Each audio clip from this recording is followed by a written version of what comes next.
മലങ്കര അണക്കെട്ടിൽ അടിഞ്ഞുകൂടിയ ചെളിയും മണലും അടിയന്തരമായി നീക്കം ചെയ്യണമെന്ന ആവശ്യം ശക്തമാകുന്നു. ജലനിരപ്പ് ക്രമീകരിക്കുന്നതിന്റെ ഭാഗമായി ഡാമിലെ ഷട്ടറുകൾ തുറന്നുവിട്ടപ്പോൾ അണക്കെട്ടിലെ ചെളിയും മണലും അപകടകരമായ രീതിയിലെത്തി.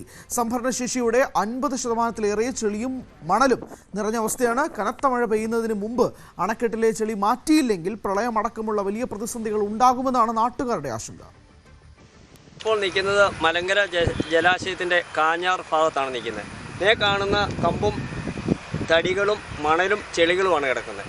ഈ ജലാശയത്തിൻ്റെ 50% ചെളികളാൽ മൂടപ്പെട്ടു.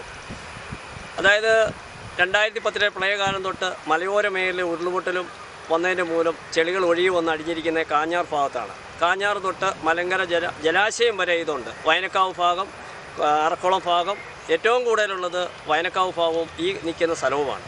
ഇവിടെ നിന്നൊക്കെ പണ്ട് മണൽ വാരി ആൾക്കാർ ഉപയോഗിച്ചുകൊണ്ടിരുന്നതാണ്. പഞ്ചായത്തിൻ്റെ ഒരു വരുമാന മാർഗവും കൂടെയായിരുന്നു.